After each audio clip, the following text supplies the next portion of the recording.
Hey guys, my name is Rahan and today I'll teach you how to improve your sense of humor. Well, at first glance, this video might look like an introvert's desperate attempt at a social gathering, but let me tell you, it can actually benefit you in the long term. How?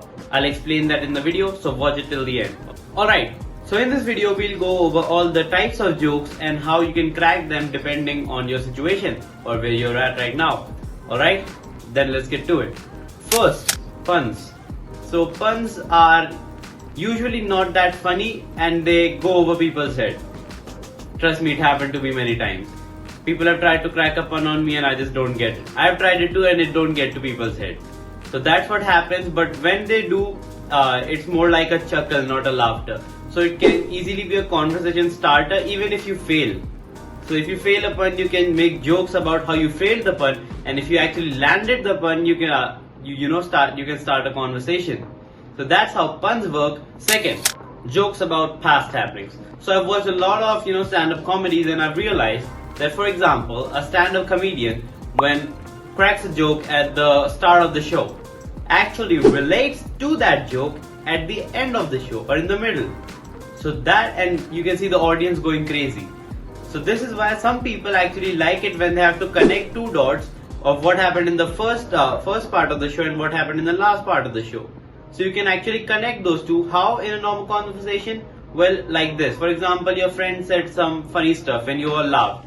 And you can connect to that when you are, like 30 minutes in at your social gathering, or you're just talking and you can, put that back in. So your friend is going to be like, oh damn, he actually remembers that stuff. And they'll all laugh because they've all experienced it together. Third, you can make jokes about yourself, but what happens is when you make jokes about yourself, sometimes, yeah, they're good, cause, you don't hurt yourself that bad, but it can also project an image in the other person's mind of what your self-respect for yourself is. That makes some sense, but yeah, so you get what I'm trying to portray here. So yeah, making jokes about yourself is, something that can be used in a very limited proportions.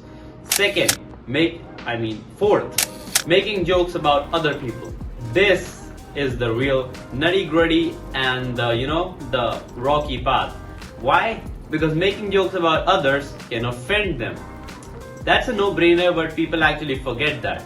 So what most people do is they crack a joke about their friend and their friend might be sensitive to that topic. So what happens is their friend just goes, bro, it's not cool, you can't joke about that.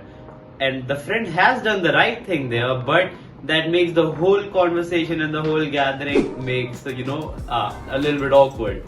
So that's what we need to avoid. And when you're meeting a person for the first time, definitely lay off, saying jokes about them. Because, they don't know you and you don't know them that well. So you don't know what they're sensitive to and how they may take it. So definitely lay off that one. And now we're to the fifth one, which is dark humor. That's dark. See what I did there? Some people might like it and they may chuckle a bit, or some might have just clicked the video off right there. Dark humor again lays the same fundamentals, which is knowing the person you are talking against.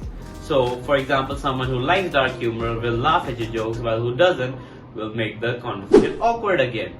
So the whole basis of humor is, reading the room on how people are, how they react, what their joking pattern is. For example, there's a person that you want to talk to, okay, and you have to, lighten up the mood with some humor. So first, you have to see that person with his friends, because the way they joke, they like it, right? Because they are both happy in the jokes that they are cracking. So you need to take that information in and modify your own jokes with what their sense of humor is and then project it towards them. What happens with this is that person will now like your jokes and like you too. That's how you do it. So that is humor, and modifying your sense of humor depends upon practice. You have to be very mindful of how you're seeing things, how you're saying things, because once you have said something, you can't take that back. So that's why you have to play it once in your head and play it twice in your head, and that's when you say it. You have to think like, will that person like it? How would I react to it? And how would the whole gathering react to it? And that's how you crack the joke. There are many other types of jokes, but they are, very miniatures. So you can crack them, and you can. But one thing that is some people, what they do is, when they crack the joke, they actually, read the joke many times and they just imprint it in their head, and they're like, when I go to that gathering, I'm just gonna say that joke, everybody will be goddamn, laughing their butts off. But that isn't the way that you have to go. The way that you have to go is the joke should come to your mind instantly, but when they come, you should replay them before saying, so you can address the whole gathering there. This is how you improve your sense of humor. And so the fundamentals, let's break it all down. First, I've taught you all the kinds of humor there are, some of them. And then second, how to improve your humor. That is by reading the room, the people that you have to talk to, knowing what kind of humor they like, and then improvising on that. So it's kind of like that Bear Grylls meme, right? Improvise, adapt, and overcome. See you later. Peace and